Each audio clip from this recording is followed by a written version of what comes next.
পাঁচজন? ওরা পাঁচজন ছিল শাকিল। ওরা সবাই এক্স কেজিবি স্পেশালিস্ট। আর তুমি তুমি মাত্র, আমি ঘড়ি দেখলাম, তুমি মাত্র 120 সেকেন্ড সময় নিয়েছো। কিভাবে সম্ভব? কিভাবে এত কম সময়ে পাঁচজন মানুষকে খুন করা? শাকিল ছুরিটা মোছা বন্ধ না করে শীতল গলায় বলল, ওরা বড্ড বেশি আত্মবিশ্বাসী ছিল। আত্মবিশ্বাসী? শাকিল, ওরা তোমাকে ঘিরে ফেলেছিল। আমি স্যাটেলাইট ফিডে দেখে প্ল্যান বির জন্য টিমকে রেডি হতে বলতেই দেখি সব শেষ। তুমি ওদের সাথে কি করেছিলে? ওই লোকটার তো ঘাটটাই উল্টো দিকে ঘোরানো। ও খুব বাজে একটা জোক বলেছিল। জোক? তুমি জোক শোনার জন্য?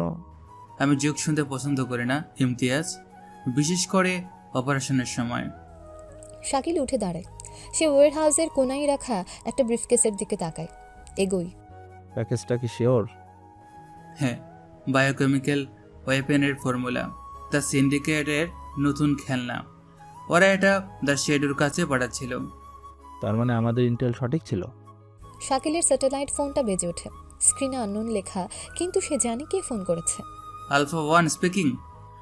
Well done captain, Berlin mission successful. কিন্তু তোমার এই পরিষ্কার করার পদ্ধতিটা আমার একদমই পছন্দ হচ্ছে না। কোনো সাক্ষী রাখুনি তো? মৃতদেহ কখনো সাক্ষী দেয় না জেনারেল মুর্শেদ স্যার। যাই হোক, তোমার জন্য নতুন অ্যাসাইনমেন্ট আছে, আরও অনেক বেশি ভয়ঙ্কর, আরও অনেক বেশি personal. What's the target sir? Target নয়, লোকেশন বাংলাদেশ, তোমার হোম টাউন জয়সিদ্ধি গ্রাম। এই নামটা শোনার সাথে সাথে প্রথমবারের মতো শাকিলের বরফ শীতল মুখে বিস্ময়ের ছাপ ফুটে ওঠে। জয়সিদ্ধি? স্যার, আমি ঠিক। দ্য শ্যাডো, সে তোমার গ্রামের পাশেই এক পরিত্যক্ত রাসায়নিক কারখানার আড়ালে ডার্টি বম্ব তৈরির ফাইনাল স্টেজে আছে। তার প্ল্যান একটা দুর্ঘটনা ঘটিয়ে পুরো এলাকাটাকে বসবাসের অযোগ্য করে দেওয়া, তারপর কম দামে পুরো অঞ্চলের জমি কিনে নিয়ে সেখানে সে দ্য সিন্ডিকেটের সাউথ ইস্ট এশিয়ার সবচেয়ে বড় আস্তানা তৈরি করবে। তার মানে সে আমার গ্রামের মানুষগুলোকে আমার... হ্যাঁ শাকিল, সে তোমার অতীতকে টোপ হিসেবে ব্যবহার করতে চাইছে। সে জানে না তুমি কে, কিন্তু সে জানে ওই গ্রামের সাথে তোমার কোনো একটা সংযোগ আছে। সে তোমাকে প্রকাশ্যে আনার জন্য এই ভয়ঙ্কর চালটা চেলেছে। কখন যেতে হবে স্যার? আজ রাতেই। তবে এবার তুমি ক্যাপ্টেন শাকিল বা আলফা ওয়ান হিসেবে যাচ্ছ না, তুমি যাচ্ছ তোমার পুরনো পরিচয়ে, সেই পরিচয় যা তুমি 5 বছর আগে পেছনে ফেলে এসেছিলে। আপনি বলতে চাইছেন? হ্যাঁ, তুমি ফিরে যাচ্ছ শাকিল হয়ে, সেই কালো অবদার্থ পরিবারের বোঝা শাকিল হয়ে। এটাই হবে তোমার ছদ্মবেশ, শত্রুর চোখের সামনে তার সবচেয়ে বড় দুর্বলতা হয়ে বেঁচে থাকা। পারবে তো ক্যাপ্টেন? কিছুক্ষণ পিনপতর নীরবতা। শাকিলের চোখ দুটো জ্বলছে। শুধু পারবো না স্যার, আমি ওই সুযোগটারই অপেক্ষায় ছিলাম। গুড, তোমার এক্সট্রাকশন টিম রেডি। আর হ্যাঁ Shakil, sir. Welcome home soon. ফোনটা কেটে গেল। শাকিল, তুমি কি সত্যি? হ্যাঁ ইমতিয়াজ, 5 বছর পর আমি বাড়ি ফিরে যাচ্ছি। আর এই লাশগুলো পরিষ্কার করো এমনভাবে যেন এখানে কোনোদিনও কোনো মানুষই আসেনি, কোনো চিহ্ন যেন না দেখে। নাথিং। শাকিল তার হাতে রক্তাক্ত কাপড়টা দিয়ে মুখটা মুছে নেয়। তার চোখে কোনো ভয় নেই। তার নাম ক্যাপ্টেন শাকিল আহমেদ, বাংলাদেশ সেনাবাহিনীর গোপনীয় স্পেশাল অ্যাক্টিভিটিস ডিভিশনের সেরা কমান্ডো, যার কোড নেম আলফা ওয়ান। কিন্তু তার দেশের জন্য, তার গ্রামের জন্য আর তার অতীতের এক অসমাপ্ত প্রতিশোধের জন্য সে আজ ফিরে চলেছে তার সবচেয়ে ঘৃণিত পরিচয়, পরিবারের অবহেলিত কালো ছেলে শাকিল। খেলাটা এখন আর দেশের সীমানায় সীমাবদ্ধ নেই, খেলাটা এখন ব্যক্তিগত। পরের দিন গ্রামের মেঠোপথ ধরে একটা পুরনো ধুলোমাখা বাস এসে থামল। বাস থেকে নামলো শাকিল। পরনে একটা পুরনো জিন্স আর মলিন টি শার্ট, কাঁধে একটা পুরনো ব্যাগ। 5 বছরের শহুরে জীবন তার চেহারায় কোনো চাকচিক্য আনেনি, বরং রোদে পুড়ে বৃষ্টিতে ভিজে গায়ের রংটা যেন আরও কালো, আরও নিষ্প্রাণ হয়ে গেছে। শাকিল ধীর পায়ে তার বাড়ির দিকে এগোতে লাগলো। বাড়ির উঠানে তার মা আমেনা বেগম ধান শুকাচ্ছিলেন। শাকিলকে দেখে তিনি এক মুহূর্তের জন্য চিনতেই পারলেন না। মা? কে? শাকিল? তুই তুই এই অসময়ে? আর তোর এই চেহারা কি বানাইছস? এমন কালা রাস্তার মানুষের চাইতো তোরে খারাপ লাগতেছে। মনে হইতাছে কয়রা চুলার ভিতর থেকে উঠে আইছস। অনেক দিন ধইরা রোদের মধ্যে ঘুরতে হয়েছে তো, তাই হয়তো। রোদে ঘুরতে হইছে মানে? তুই না শহরে ভালো বেতনে চাকরি করতি? কি হইছে? চাকরিটা কি শেষ পর্যন্ত গেছে? খাইছোস আমাগো মাথা? শাকিল নিশ্চুপ। গেছে। আমি তো আগেই জানতাম। আমার পেটেই কেন যে এমন একটা অপয়া অলক্ষণে পোলা জন্মাইলো। তোর মতো কালা কুৎসিত পোলারে দিয়া যে কিচ্ছু হইব না, হেইডা আমি তোর বাপেরে 1000বার কইছি। 5টা বছর শহরে থেকে বাপের জমানো টাকা নষ্ট করলি, আর অহন যখন কোনো উপায় নাই তখন আবার আমাগো ঘাড় ভাঙতে চলে আইসস। লজ্জা করে না তোর? শাকিলের বাবা ঘর থেকে বেরিয়ে এলেন। কেডা? কার লগে তো চিল্লাচিল্লি করতেছিস আমি না? আরে শাকিল তুই? বাবা ভালো আছো? আমার ভালো মন্দ দিয়ে তোর কি? তুই তো আমার ঘরে হইলেই গেছিলি। যেমনে গেছিলি তেমনি তো ফিরা চাইতে পারতি। অহন আবার এই পোড়ামুখে কি মনে করে আইসস? আর কি মনে কইরা চাকরি থেকে লাতি মাইরা বাইর কইরা দিছে? অহন আমাগো অংশ ধ্বংস করতে আইছে। আমি কইলাম এই পোলাডারে দিয়া কিছু হইব না। এর থেকে যদি...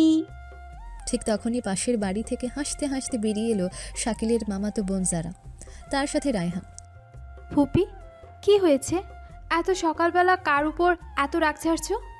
শাকিলকে দেখে তার হাসিটা ব্যঙ্গে পরিণত হলো। ও, এই তো দেখি আমাদের শাকিল ভাই। কবে এলে? খবর তো দিলে না। আর ইস, এ কি চেহারা বানিয়েছো! আমি তো প্রথমে চিনতেই পারিনি। ভেবেছিলাম কোনো দিনমজুর হয়তো রাস্তা ভুল করে এদিকে চলে এসেছে। আর কইস না মা, আমার পোড়া কপাল। আইলো, আইসা আমার বুকের উপর জগদ্দল পাথর হইয়া বসলো।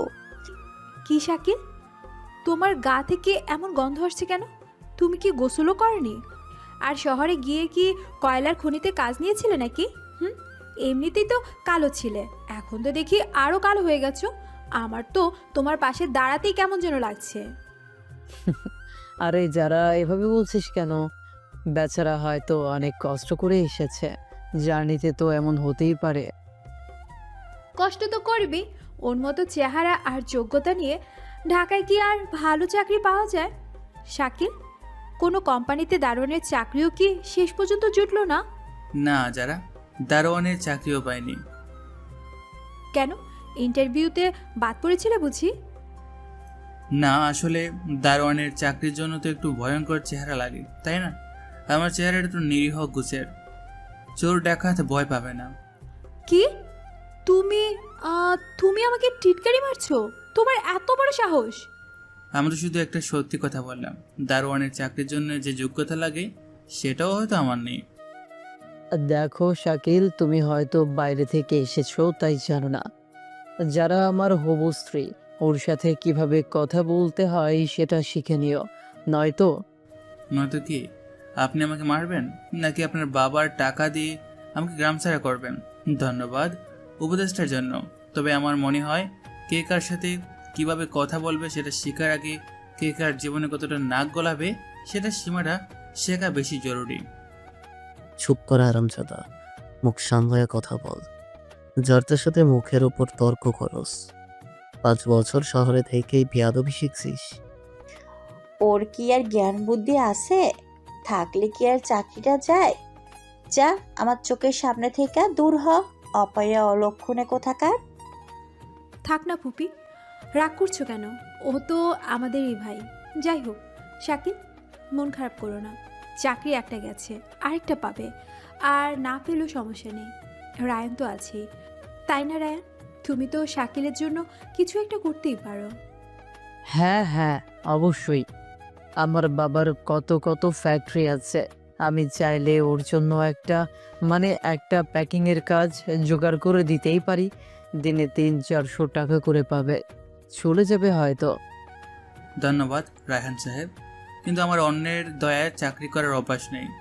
তাহলে কি সারা জীবন বেকার হয়ে বসে থাকবে নাকি? দেখো শাকিল, বাস্তবতাটা মেনে নিতে শেখো। আমার মতো ছেলেদের জন্য কি যারা, বলো আমি শুনি। তোমার মতো কালো অযোগ্য ছেলেদের জন্য ভালো কিছু করা খুব কঠিন। হয়তো হয়তো খুব কঠিন, কিন্তু অসম্ভব নয় যারা। শাকিল আর কোনো কথা না বলে তার কাঁধের ব্যাগটা নিয়ে কারো দিকে না তাকিয়ে বাড়ির পিছনের দিকে তার সেই পুরনো ভাঙা ঘরটার দিকে হেঁটে চলে গেল।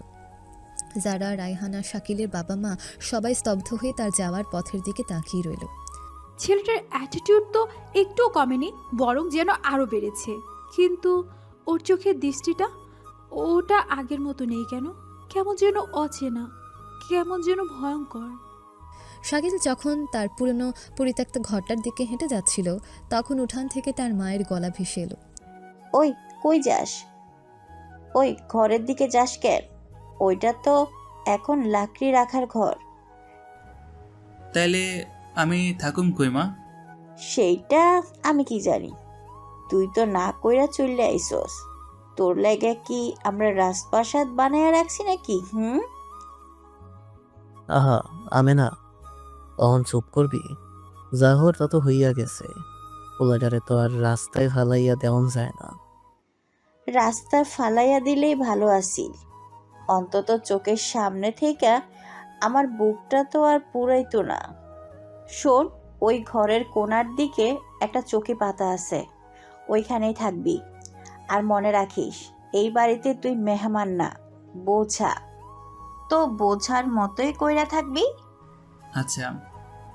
আচ্ছা, এ একটা মাত্র শব্দ বলেই শাকিল আবার তার ঘরের দিকে হাঁটতে শুরু করলো। তার প্রতিক্রিয়াহীন শান্ত মুখটা দেখে আমেনা বেগমের রাগ যেন আরও বেড়ে গেল। ঘরটা ছিল আসলে একটা লাকড়ি রাখার ঘর। এক পাশে স্তূপ করে রাখা শুকনো খাট, অন্য পাশে পুরনো ভাঙা আসবাবপত্র। ঘরের কোনায় একটা নড়বড়ে কাঠের চৌকি, তার উপর একটা ময়লা তুষক পাতা।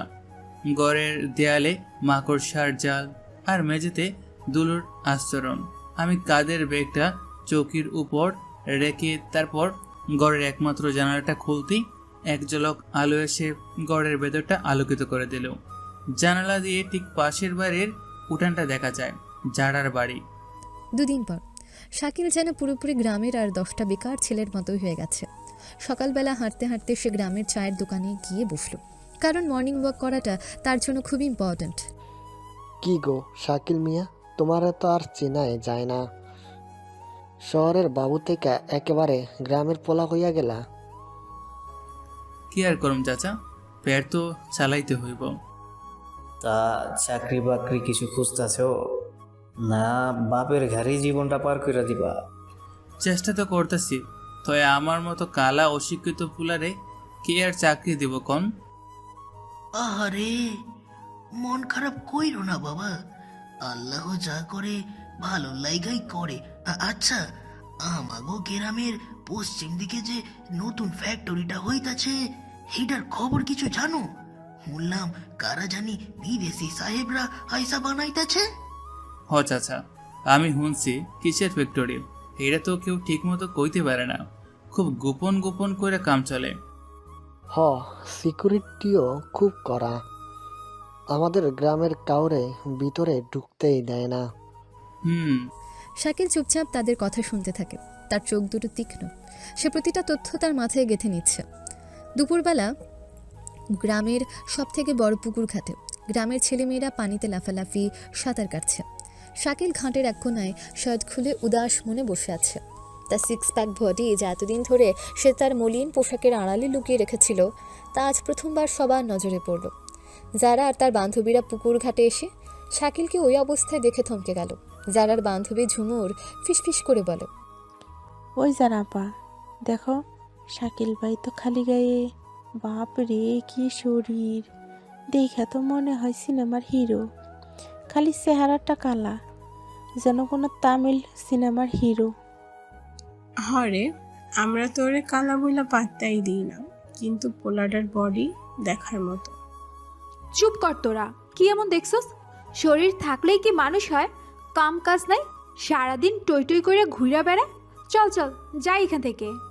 যারা তার বান্ধবীদের তাড়া দিলেও তার নিজের চোখ দুটো যেন শাকিলের দিক থেকে সরছিল না। তারা যখন ফিরে যাচ্ছে তখন শাকিল তাদের দিকে না তাকিয়ে কথা বলল, কি গজারা আপু, চুরি করে দেখা শেষ হইলে সাবধানে যান, নইলে আবার আসার খাইয়া পুকুরে পইরা যাইবেন। কি? আমি আমি চুরি কইরা দেখতেছিলাম। নয়তো কি এমন করে তাকাইছিলেন যেন জীবনের প্রথমবার কোনো কালা মানুষের শরীর দেখছেন? বেয়াদব, তোর সাথে কথাই কওয়া যায় না। চল রে ঝুমুর। যারা রাগে গজগজ করতে করতে চলে গেল, কিন্তু তার বুকের ভেতরটা ধুকপুক করছে। রাতে শাকিল যখন তার ভাঙা ঘরে বসে একটা বই পড়ছিল, তখন তার পুরনো বাটন ফোনটা বেজে উঠল। একটা আননোন নাম্বার।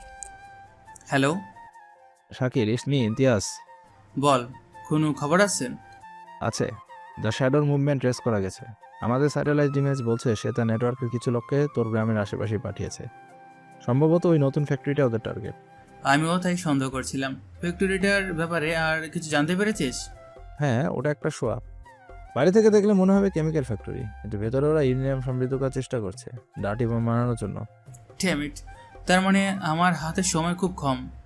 হ্যাঁ, আর তোর ফ্যামিলি, ওদের উপরও কিন্তু রিস্ক বাড়ছে শাকিল। তুই চাইলে আমরা তোকে কিছু হাঁটার সুযোগ করে দিতে পারি। না, এখন আর পিছু হাঁটার কোনো সুযোগ নেই। আমি এই মিশনের শেষ দেখে ছাড়বো। তুই শুধু একটা কাজ কর, আমার উপর থেকে ফিজিক্যাল সার্ভিলেন্সটা সরিয়ে নে। ওরা যদি টের পায় আমাকে কেউ ফলো করছে, তাহলে ওরা আরও সতর্ক হয়ে যাবে। কিন্তু তোর সেফটি?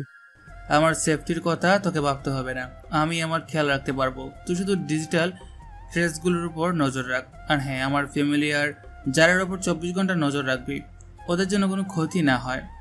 যারা? তোর তোর মামা তো বোন? হ্যাঁ, ওভার অ্যান্ড আউট। ফোনটা কেটে দিয়ে শাকিল চৌকিতে হেলান দিয়ে চোখ বন্ধ করল। তার শান্ত ভাবলেই সেই মুখটা এখন কঠিন হয়ে উঠেছে। খেলাটা এখন আর শুধু ছদ্মবেশের নয়, খেলাটা এখন সময়ের বিরুদ্ধে, এক ভয়ঙ্কর শত্রুর বিরুদ্ধে। আর এই খেলার মাঝখানে অজান্তেই জড়িয়ে পড়েছে তার পরিবার আর যারা। আমার দিনগুলো কাটছিল এক অদ্ভুত ছন্দে। আমি আমার বেকার জীবনের অভিনয়টা নিখুঁতভাবে করে যাচ্ছিলাম। গ্রামের সবাই আমাকে এখন এক নামে চেনে, কালা পোলা। কিন্তু এই সাধারণ পরিচয়ের আড়ালে আমি আমার আসল মিশনের ঝালটা ধীরে ধীরে বুনছিলাম, যেটার জন্য আমাকে এখানে পাঠানো হয়েছে। সেদিন বিকেলে গ্রামের সাপ্তাহিক হাট বসেছে। যারা রায়হান হাটে এসেছে। রায়হান যারার মন জয় করার জন্য তাকে এটা সেটা কিনে দিচ্ছে। এই যে যারা, দেখো তোমার জন্য কাচের চুড়ি এনেছি, তোমার ফর্সা হাতে খুব মানাবে। থাক না রায়হান, এত কিছু কেন কিনছো? আরে তোমার জন্য আমি পুরো হারটাই কিনে ফেলতে পারি, তুমি শুধু একবার বলো। আমার এসবের কিচ্ছুই লাগবে না, আমার শুধু। তার চোখ দুটো অজান্তেই ভিড়ের মধ্যে কাউকে খুঁজছে। শাকিলও হাটে এসেছিল, তবে কিছু কেনার জন্য নয়, বরং তথ্য সংগ্রহের জন্য। সে একটা চায়ের দোকানে বসে সাধারণ গ্রামবাসীর মতো চারপাশের কথাবার্তা শুনছিল। হঠাৎ করে হাটের মাঝখানে একটা বড় জটলা আর হইচই শুরু হলো। কি হয়েছে? কি হয়েছে ওখানে? আরে আমাগো করিম চেয়ারম্যানের পোলা কবির, তার লগে ঢাকার এক বাবুর কি জানি নিয়ে ঝামেলা লাগছে। সবাই এগিয়ে গিয়ে দেখলো রায়হানি সেই ঢাকার বাবু। সে হাটের এক প্রভাবশালী মহাজনের কাছ থেকে কিছু একটা কিনে দাম নিয়ে তর্ক করছিল। আপনি দাম কমাইতে কইলেই তো হইব না বাবু, এইটার এক দাম, পোষাইলে নেন, না পোষাইলে ছাইড়া দেন। কে? তুমি আমার সাথে এভাবে কথা বলছো? তুমি জানো আমি কে? আমি জাওয়াদ চৌধুরীর ছেলে। চেয়ারম্যান ছেলে কবির বলে, জাওয়াদ চৌধুরীর পোলা হইলে কি হয়েছে? হাট কি তোমার বাপে কিন্না নিছে নাকি? মহাজন যা কইছে ঠিকই কইছে, দাম দিয়া জিনিস নিতে হইব। তুমি আবার এর মধ্যে কথা বলতে আসছো কেন? তুমি জানো আমি এক ফোন করলে তোমার চেয়ারম্যানগিরি। ওই মুখ সামলাইয়া কথা বল, আমার বাপ রে নিয়ে কথা কবি তো তোর জিব্বা টাইম না ছিঁড়া ফেলাইমু। কথাবার্তা দ্রুত হাতাহাতির দিকে এগোতে লাগলো। কবিরের সাথে থাকা গ্রামের আরও কয়েকজন ছেলে রায়হানকে ঘিরে ধরল। রায়হান চলো তো, ওদের সাথে তর্ক করে লাভ নেই। তুমি চুপ করো যারা, আজ আমি এদেরকে দেখে নিব, এরা এখনো চেনে না আমি কে। কিন্তু রায়হানের সব ভাব মুহূর্তেই উবে গেল যখন কবিরের এক বন্ধু তার শার্টের কলারটা চেপে ধরল। কি দেখাবি তুই? দেখা তো দেখি। রায়হানের মুখটা ভয়ে ফ্যাকাশে হয়ে গেল। একটু দূরে চায়ের দোকান থেকে শাকিল পুরো ঘটনাটা দেখছিল। তার মুখে কোনো প্রতিক্রিয়া নেই, সে শুধু চায়ে চুমুক দিচ্ছে আর পরিস্থিতিটা মাপার চেষ্টা করছে। চায়ের দোকানদার বলে, দেখছনি শাকিল, চেয়ারম্যানের পোলার লগে লাগতে গেছে ঢাকার বাবু, আজকে মায়ের একটাও মাটিতে পড়বো না। শাকিল দেখলো যারা খুব ভয় পেয়ে গেছে। সে সাহায্যের জন্য এদিক ওদিক তাকাচ্ছে। তার অসহায় মুখটা দেখে শাকিলের বুকের ভেতরটা মোচড় দিয়ে উঠল। সে আর এক মুহূর্তও দেরি করল না, কিন্তু সে রায়হানকে বাঁচানোর জন্য মারামারি করতে গেল না। সে খুব শান্তভাবে চায়ের দোকান থেকে উঠল, তারপর ভিড়ের মধ্য দিয়ে এমনভাবে হাঁটতে শুরু করলো যেন সে কিছুই দেখতে পায়নি। সে সোজা চলে গেল হাটের কোণায়, যেখানে একজন সাপুড়ে বাঁশি বাজিয়ে সাপের খেলা দেখাচ্ছিল। শাকিল সাপুরের পাশে গিয়ে খুব নিচু গলায় তাকে কিছু একটা বলল, তারপর তার হাতে দুটো 500 টাকার নোট গুঁজে দিল। পর মুহূর্তে সেই সাপুড়ে হঠাৎ করে তার সাপের ঝুড়িটা ইচ্ছে করে উল্টে ফেলে দিল আর চিৎকার করে উঠল, হায় হায়, আমার কাল নাগিনী পালাইছে, পালাইছে, সবাই সরেন সরেন, আমার সাপ পালাইয়া গেছে। সাপ, এই একটা শব্দই যথেষ্ট ছিল। হাটের মধ্যে যেন কিয়ামত নেমে এলো। যে যেখানে ছিল সবাই সাপ সাপ বলে দিক বিদিক জ্ঞান শূন্য হয়ে দৌড়াতে শুরু করলো। রায়হানকে ঘিরে থাকা ছেলেরাও ভয় পেয়ে যে যেদিকে পারলো ছুটে পালালো।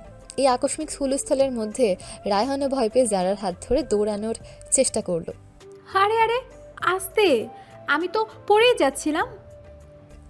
ঠিক তখনই শাকিল যেন কোত্থেকে এসে তাদের সামনে হাজির হলো। কি হয়েছে? আপনারা দৌড়াতেছেন কেন? সাপ, সাপ বের হয়েছে, চলো পালাই। আরে দাঁড়ান দাঁড়ান, কোনো সাপটাপ নেই। ওই সাবুরিটা ইচ্ছে করে চিলাইতেছে, যদি মানুষ ভয় পায়া তারই আরও টাকা পয়সা দেয়। গ্রামের হাটে এসব নাটক রোজই হয়। আপনারা শহরের মানুষ তো, তাই বোঝেন নাই। সত্যি? যাক বাবা, আমি তো ভয়ে মরে গিয়েছিলাম। থয় রায়হান সাহেব, সাপের ভয় তো গেল, কিন্তু চেয়ারম্যানের পোলা ভয় তো এখনো যায় নাই। ওরা কিন্তু একটু পরে আবার আপনারা খুঁজবো। তাহলে তাহলে এখন কি হবে? আপাতত আপনারা আমার পিছে পিছে চুপচাপ আসেন, আমি আপনাদের জন্য রাস্তা দিয়া বাড়ি পৌঁছে দিতেছি। শাকিল তখন দুজনকে নিয়ে হাটের পেছনের সরু একটা গলি দিয়ে হাঁটতে শুরু করলো। যারা হাঁটতে হাঁটতে শাকিলের দিকে তাকিয়ে বলে, তুমি তুমি কিভাবে জানলে সাপুরেটা নাটক করছে? আমি তো এই গ্রামেই বড় হয়েছি, যারা কে নাটক করে আর কি সত্যি বলে সেইটা চেহারা দেখেই বোঝা যায়। যাই হোক শাকিল, থ্যাঙ্কস। আজ তুমি না থাকলে আমি তো কিছুই করি নাই সাহেব, যা করার সাপুরই করেছে। তারা যখন প্রায় গ্রামের রাস্তায় এসে পৌঁছেছে তখন যারা হঠাৎ করে থেমে গেল। দাঁড়াও। কি হয়েছে? শাকিল, একটা কথা সত্যি করে বলবে? কি কথা? ওই ওই সাপুরেটা, ও কি সত্যি ইচ্ছে করে চিৎকার করেছিল নাকি নাকি তুমি ওকে কিছু বলেছিলে? আমি আমি কি বলবো, আমি তো আপনাদের মতোই ভিড়ের মধ্যে ছিলাম। মিথ্যে কথা। আমি আমি তোমাকে দেখেছিলাম, তুমি চায়ের দোকান থেকে উঠে সোজা সাপুরেটার কাছে গিয়েছিলে, তারপরে ও চিৎকার শুরু করলো। কেন কেন করেছিলে তুমি এমন? তুমি ভুল দেখছো যারা, তোমার হয়তো চোখের ভুল হয়েছে। আমার চোখের ভুল হয়নি শাকিল, আমি সবটা দেখেছি। তুমি ইচ্ছে করে এই পরিস্থিতি তৈরি করেছিলে, তাই না? রায়হানকে বাঁচানোর জন্য। যদি করেও থাকি তাহলে তাতে কি, দিন শেষে উনি তো আপনারই হবু স্বামী। ওনার সম্মান মানে তোমার সম্মান, আর তোমার সম্মান। আমার সম্মান কি? তা কিছু না, চলো বাইরে যাই, মামি চিন্তা করবেন। শাকিল আর কোনো কথা না বলে হনহন করে সামনে এগিয়ে গেল। যারা সেখানেই স্তব্ধ হয়ে দাঁড়িয়ে রইল। তার মাথায় তখন হাজারো প্রশ্ন, তার মনে প্রথমবারের মতো তীব্র এক সন্দেহ দানা বাঁধল। শাকিলের এই চুপচাপ থাকার পিছনে, এই নিরীহ চেহারার আড়ালে কি অন্য কোনো পরিচয়, অন্য কোনো ভয়ঙ্কর উদ্দেশ্য লুকিয়ে আছে? হাটের সেই ঘটনার পর কয়েকদিন কেটে গেছে। যারার মনে শাকিলকে নিয়ে সন্দেহের বীজটা পোতা হয়ে গেছে। সে এখন সারাক্ষণ ছায়ার মতো শাকিলকে পর্যবেক্ষণ করে। আজ শাকিলদের বাড়িতে ছোট করে একটা মিলাদের আয়োজন করা হয়েছে। শাকিলের বাবা মানত করেছিলেন ছেলে 5 বছর পর বাড়ি ফিরলে মিলাদ দেবেন। উঠানে ছাঁটাই বিছিয়ে গ্রামের মুরব্বীরা বসেছে। শাকিল একটা পুরনো পাঞ্জাবি পরে এক কোনায় চুপচাপ বসে আছে। আরে শাকিল মিয়া যে একেবারে ফেরস্তা হইয়া বসে আছে, তোমারও তো চেনা দায়। ফেরেস্তা না চাচা, বেকার বইলা হয়তো দেখতে এমন লাগতেছে। আহা, মন খারাপ কইরো না, আল্লাহ ভরসা রাখো। আচ্ছা, তোমার মামা মামি আসছে তো? সবাই আইছে। একটু দূরে জারার মা এবং আমেনা বেগম রান্নাঘরে বসে কথা বলছেন। ভাবি, আপনি পোলাডার লাইগা আমার মায়া লাগে। চেহারা যদি একটু ফর্সা হইতো তাহলে হয়তো একটা ভালো চাকরি বাকরি জুটতো, বা কোনো সুন্দরী মায়ারে বিয়ে করতে পারতো। আর কইের না বইন, আমার পড়া কপাল, এ কালা মুখ লইয়াও কই যাইব। কি করব আমি তো ভাইবা কিচ্ছু পাই না। আপনার মায়েরার দিকে তাকান, চাঁদের মতো মুখ, আর জামাইটাও পাইছেন তেমন। রায়ান বাবা তো হীরা। হ তা ঠিক, আল্লাহর রহমতে আমার মেয়ের কোনো কিছুর অভাব নাই। যারা দূর থেকে তার মা আর ফুপুর এই কথোপকথন শুনে ফেলে, কেন জানি তার খুব খারাপ লাগে। সে দেখে শাকিলও হয়তো তাদের কথাগুলো শুনেছে, কিন্তু তার মুখে কোনো প্রতিক্রিয়া নেই। সে শুধু শূন্য দৃষ্টিতে তাকিয়ে আছে। মিলাদ শেষে যখন সবাই খেতে বসেছে, তখন রায়হান আসে। সরি আন্টি, আমার আসতে একটু দেরি হয়ে গেল। ফ্যাক্টরিতে একটা জরুরি কাজ পড়ে গিয়েছিল। আরে আসো বাবা আসো, তোমার জন্যই তো আমরা বসে আছি। দেখছো নিজের কাজ কাম ফালাইয়া, আর আমারটা সারাদিন তো খালি টই টই কইরা ঘুইরা বেড়ায়। শাকিল নিশ্চুপ। খাবার সময় রায়হান ইচ্ছে করে শাকিলের পাশে বসে। কি খবর শাকিল, কেমন চলছে তোমার বেকার জীবন? চলছে আপনাদের দোয়ায়। হাটের সেদিনকার ঘটনার পর তো তোমাকে বেশ সাহসী মনে হচ্ছে, নাকি ওটা লোক দেখানো ছিল? সাহস দেখানোর মতো কিছু তো আমি করি নাই রায়হান সাহেব। করনি? আমার তো মনে হয় তুমি ইচ্ছে করে যারার সামনে হিরো সাজার চেষ্টা করছিলে, তাই না? আপনার যা মনে হয় আপনি তাই ভাবতে পারেন, আমার কিছু বলার নেই। দেখো শাকিল, আমি তোমাকে একটা বন্ধুর মতো উপদেশ দেই। যারা ওরা আশেপাশেও ঘোরার চেষ্টা করো না। ওর জগৎ আর তোমার জগৎ আকাশ পাতাল তফাৎ। তুমি শুধু শুধু কষ্ট পাবে। আকাশের পাতালের দূরত্বটা তো শুধু দেখার উপর নির্ভর করে, তাই না রায়হান সাহেব? মাঝে মাঝে পাতাল থেকেও কিন্তু পুরো আকাশটা দেখা যায়। এভাবে কয়েকদিন পরের আরেক ঘটনা। যারা তার ইউনিভার্সিটির একটা জরুরি অ্যাসাইনমেন্ট নিয়ে কাজ করছিল, হঠাৎ করে তার দামি ম্যাকবুক ল্যাপটপটা ক্র্যাশ করে। কোনোভাবেই আর অন হচ্ছে না। ফোনে প্রায় কাঁদতে কাঁদতে রায়হানকে বলে, রায়হান, আমার ল্যাপটপ অন হচ্ছে না। ভিতরে আমার ফাইল, থিসিস সব কাজ কালকে জমা দিতেই হবে। আমি এখন কি করব? আরে রিল্যাক্স, একটা ল্যাপটপই তো, আমি কালকেই তোমাকে নতুন আরেকটা কিনে দিচ্ছি। আমি নতুন ল্যাপটপ নিয়ে কি করব? আমার ডেটাগুলো লাগবে, ওগুলো কি ফিরিয়ে আনা যাবে? মনে তো হয় না, ক্র্যাশ করলে তো সব শেষ। তুমি এক কাজ করো, ভার্সিটিতে স্যারের সাথে কথা বলে দেখো, যদি ডেটটা পেছানো যায়। না, স্যার কোনো কথাই শুনবেন না। আমি আমি শেষ। যারা হতাশায় ল্যাপটপটা নিয়ে বসে আছে। তার মা বাবাও খুব চিন্তিত। ঠিক তখনই শাকিল তাদের ঘরের সামনে দিয়ে যাচ্ছিল। কি হয়েছে যারা, কান্নাকাটি করতেছো কেন? আর বলো না বাবা, ওর ল্যাপটপটা হঠাৎ করে নষ্ট হয়ে গেল। ভিতরে নাকি খুব জরুরি কাগজপত্র ছিল। দেখি তো একটু। তুমি দেখে কি করবে? এটা কি তোমার সেই পুরনো রেডিও নাকি যে হাতুড়ি দিয়ে পিটিয়ে সব ঠিক করে ফেলবে? এটা ম্যাকবুক। রায়হানই তো কিছু করতে পারলো না। রায়হান সাহেব তো বিজনেসম্যান ইঞ্জিনিয়ার না, আর আমি তো বেকার। হাতে অপুরন্ত সময় দাও না, একবার চেষ্টা করে দেখি। যদি ঠিক হয়ে যায় তাহলে তো ভালোই, আর না হইলে যেমন আছে তেমনই তার। যারার আর কোনো উপায় না পেয়ে সে অনিচ্ছা সত্ত্বেও ল্যাপটপটা শাকিলের হাতে দিল। শাকিল ল্যাপটপটা নিয়ে তার ভাঙা ঘরে গেল। সে তার সেই পুরনো যন্ত্রপাতির বক্সটা বের করলো। প্রায় 1 ঘন্টা পর শাকিল ল্যাপটপটা হাতে নিয়ে যারার সামনে হাজির হলো। এই নাও তোমার ম্যাকবুক। কি ঠিক হয়ে গেছে? দেখো অন করে। যারা কাপা কাপা হাতে ল্যাপটপটা অন করলো। অ্যাপেলের লোগোটা ভেসে উঠতেই তার মুখে হাসি ফুটে উঠল। ল্যাপটপটা শুধু অনই হয়নি, তার একটা ফাইলও ডিলিট হয়নি। সব কিছু আগের মতোই আছে। কিন্তু তুমি কিভাবে? তুমি এটা করলে কি করে? রায়হান তো বললাম তো আমি বেকার, তাই ইউটিউব দেখে এইসব ছোটোখাটো কাজ শেখার অনেক সময় পাই। ইউটিউব দেখে তুমি ম্যাকবুকের মাদারবোর্ড সরিয়ে ফেলেছো? তুমি কি আমাকে বোকা পেয়েছো শাকিল? বোকা পাইলে তো আর তোমার ল্যাপটপটা ঠিক করে দিতাম না, তাই না? যাই হোক, তোমার কাজ হয়েছে, এটাই বড় কথা। আসি। বলে শাকিল চলে গেল। যারা হতভম্ব হয়ে ল্যাপটপটার দিকে তাকিয়ে রইল। ছেলেটার প্রতিটি কাজ, প্রতিটা কথা তার সন্দেহটাকে আরও বাড়িয়ে দিচ্ছে। পরদিন সকালে যারা দেখলো শাকিল গ্রামের আরও কয়েকজন ছেলের সাথে পুকুরে মাছ ধরার জন্য জাল ফেলছে। যারার মনে একটা দুষ্টু বুদ্ধি এলো। সে শাকিলের কাছে গেল। কি ব্যাপার শাকিল সাহেব, আজকাল তো আপনাকে বেশ ফুর্তিতে দেখা যাচ্ছে।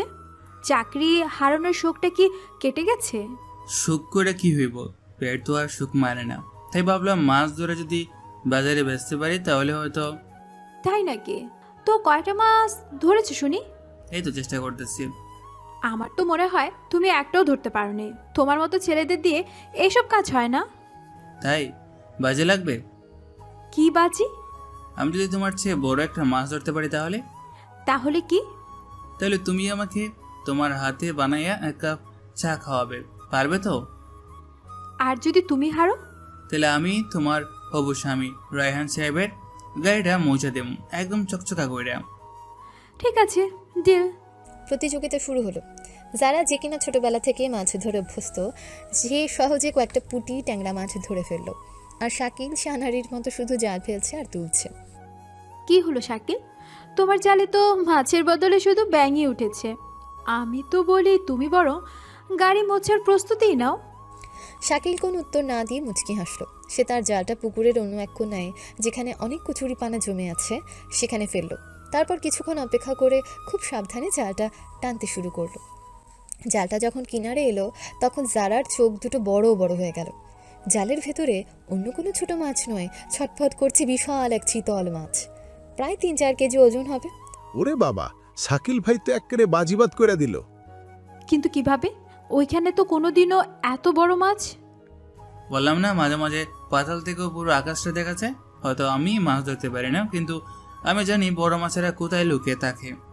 শাকিলের রহস্যময় কথায় আর বিজয়ীর হাসিতে যারা বাকরুদ্ধ হয়ে গেল। সেই রাতে যারা যখন শাকিলের জন্য চা বানিয়ে তার ঘরে দিতে গেল, তখন সে দেখল ঘরের দরজাটা সামান্য ফাঁক হয়ে আছে। সে উকি দিয়ে দেখল শাকিল তার চৌকিতে বসে খুব মনোযোগ দিয়ে একটা পুরনো চামড়ায় বাঁধানো ডায়েরি পড়ছে। তার মুখে কোনো হাসি নেই, কোনো দুষ্টুমি নেই, আছে শুধু এক গভীর বিষণ্ণতা। তার চোখ দুটো ছলছল করছে। যারা দেখলো শাকিল ডায়েরির পাতা থেকে একটা পুরনো বিবর্ণ ছবি বের করলো। ছবিটা দুজন তরুণের, তাদের পরনে মিলিটারি ইউনিফর্ম। তাদের মধ্যে একজন শাকিল, কিন্তু এ কোন শাকিল? তার মুখে দাড়ি নেই, চুলগুলো ছোট ছোট করে ছাঁটা, আর তার চোখে মুখে এক অন্যরকম দৃঢ়তা। শাকিল ছবিটার উপরে আলতো করে হাত বোলাচ্ছিল আর ফিস করে কিছু বলছিল। সরি দোস্ত, সরি ইমতিয়াজ, আমি তোকে দেওয়া কথাটা রাখতে পারলাম না। আমি এখনো তার শেডু পর্যন্ত পৌঁছতে পারলাম না। যারা ইমতিয়াজ আর দ্য শ্যাডো, এই দুটো নাম শুনে চমকে উঠল। তার বুকের ভেতরটা ধক করে উঠল। ঠিক তখনই শাকিল কার উপস্থিতি টের পেয়ে দ্রুত ডায়েরি আর ছবিটা তোষকের নিচে লুকিয়ে ফেলল। সে দরজার দিকে তাকালো। কে? আমি তোমার চা। যারা চায়ের মগটা নিয়ে ভেতরে ঢুকলো। তার মুখটা ভয়ে বিস্ময়ে ফ্যাকাশে হয়ে গেছে। ও তুমি? আমি তো ভাবলাম দাও। তুমি তুমি কাঁদছিলে? না তো, চোখে কি যেন একটা পড়ছিল। শাকিল, ইমতিয়াজকে? এই প্রশ্নে শাকিলের শান্ত মুখটা মুহূর্তের জন্য বরফের মতো জমে গেল। সেই রাতের ঘটনার পর থেকে যারা এক তীব্র মানসিক দ্বন্দ্বে ভুগছে। ইমতিয়াজ, দ্য শ্যাডো, এই নামগুলো তার মাথায় ঘুরপাক খাচ্ছে। সে শাকিলের সাথে স্বাভাবিক হওয়ার চেষ্টা করে, কিন্তু তার প্রতিটি কাজের পেছনে এখন সে কোনো না কোনো রহস্যের গন্ধ পায়। কয়েকদিন পর রায়হান তার শহুরে বন্ধুদের নিয়ে গ্রামে এসেছে। সে সবাইকে নিয়ে নদীর চরে পিকনিকের আয়োজন করেছে। যারাকেও যেতে বাধ্য করা হয়েছে। দেখলি তোরা, বলেছিলাম না এই গ্রামটা সুন্দর, বিউটিফুল, তাই না? হ্যাঁ দোস্ত, জায়গাটা আসলে সুন্দর, কিন্তু নেটওয়ার্কের যা অবস্থা, ফেসবুকে একটা ছবিও তো আপলোড দিতে পারছি না। তোমরা কি শুধু ছবি তোলার জন্য এসেছো? চারপাশের প্রকৃতি একটু উপভোগ করো। আরে ছাড়ো তো, ওসব প্রকৃতি গ্রামের লোকেরাই উপভোগ করুক। আমরা এসেছি মজা করতে। চল নৌকায় ওঠা যাক। নদীর উপরে একটা বিশাল চর আছে, ওখানে গিয়ে বারবিকিউ করব। তারা একটা বড় ইঞ্জিন নৌকায় চেপে বসলো। যারা দেখলো একটু দূরে নদীর বাঁকে একটা ছোট্ট জেলের নৌকায় বসে কে যেন ছিপ ফেলে মাছ ধরছে। লোকটার মাথায় একটা গামছা বাঁধা, মুখটা ভালো করে দেখা যাচ্ছে না, কিন্তু যারার মনটা কেন জানি খচখচ করে উঠল। নদীর ওপারে চড়ে গিয়ে তারা সারাদিন খুব আনন্দ ফুর্তি করলো। গান বাজনা বারবিকিউ সবই চলল, কিন্তু বিপত্তিটা ঘটল ফেরার পথে। সন্ধ্যা ঘনিয়ে এসেছে, আকাশটা লালচে হয়ে গেছে। তাদের নৌকাটা যখন মাঝ নদীতে, তখন হঠাৎ করে খক খক শব্দ করে নৌকার ইঞ্জিনটা বন্ধ হয়ে গেল। নৌকার মাঝি বলল, সর্বনাশ, ইঞ্জিন তো বন্ধ হয়ে গেল। কি ইঞ্জিন বন্ধ হয়ে গেল মানে? স্টার্ট দাও তাড়াতাড়ি। দিতাছি তো স্যার, কিন্তু কাম করতেছে না তো। কি বলছেন মাঝি ভাই? এখানে মাঝমাঝিতে ইঞ্জিন বন্ধ হয়ে গেলে আমরা ফিরবো কি করে? চারিদিকে তো অন্ধকার হয়ে আসছে, আর মোবাইলেরও তো নেটওয়ার্ক নেই যে কাউকে ফোন করব। আরে প্যানিক করছিস কেন তোরা? আমি দেখছি। রায়হান খুব ভাব নিয়ে ইঞ্জিনের ঢাকনাটা খুলল, কিন্তু ভেতরে জটিল সব যন্ত্রপাতির দিকে তাকিয়ে তার মুখটা শুকিয়ে গেল। ইঞ্জিনের তেল মনে হয় শেষ হয়ে গিয়েছে। না স্যার, তেল তো ভরা আছে, সমস্যাটা অন্য কোথাও। তারা সবাই যখন অসহায় হয়ে বসে আছে তখন তারা দেখল সে ছোট্ট জেলে নৌকাটা তাদের দিকে এগিয়ে আসছে। নৌকাটা কাছে আসতে যারা দেখল নৌকার সেই লোকটার কেউ নয়, শাকিল। কি করো রায়হান সাহেব, আপনাকেও নৌকা এখানে মাঝ নদীতে খাড়াইয়া রয়েছে কেন? তেল ফুরিয়ে গেছে নাকি? তোমার এত খবরের কাজ কি? তুমি যাও তো এখান থেকে। শাকিল, তুমি তুমি এখানে? আমি তো মাছ ধরতে আসছিলাম, তো দেখি মাছের বললে মানুষ আটকা পড়ে রয়েছে।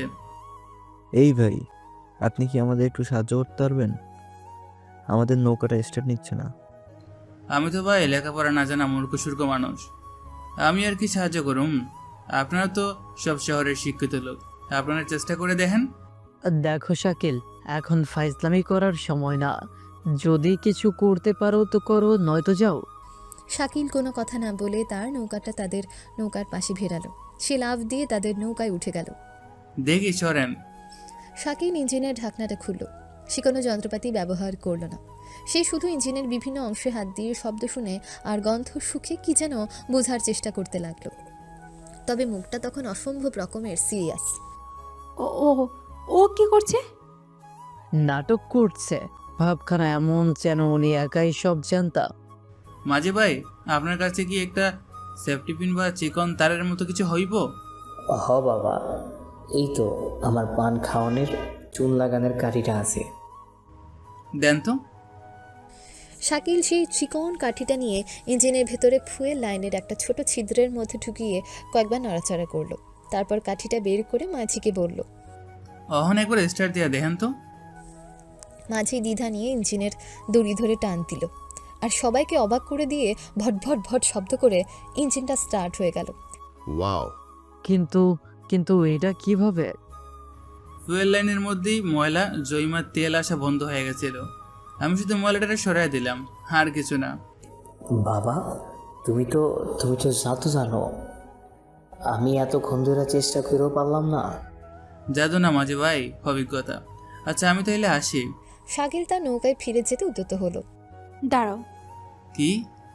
তুমি তুমি আমাদের সাথে চলো। ও আমাদের সাথে যাবে কেন? ওর নৌকায় যাক। চুপ করো রায়হান, অন্ধকার হয়ে গেছে। ও একা একা ফিরবে কি করে? আর আজ ও না থাকলে আমাদের কি হতো ভেবে দেখেছো? শাকিল আর কোনো কথা না বলে তাদের নৌকায় বসে পড়ল। নৌকা যখন খাটের কাছে এসে পৌঁছেছে তখন চারদিকে নিকষ কালো অন্ধকার। এখন আমরা গ্রামে ফিরবো কি করে? এই অন্ধকারে তো কিছুই দেখা যাচ্ছে না। আমার ফোনের ফ্ল্যাশ লাইট। আপনার ফোনের চার্জ বেশিক্ষণ থাকবে না, আর এই জঙ্গল দিয়ে হাঁটার সময় আলো জ্বালাইয়া চললে সাপের ভয় আরও বেশি।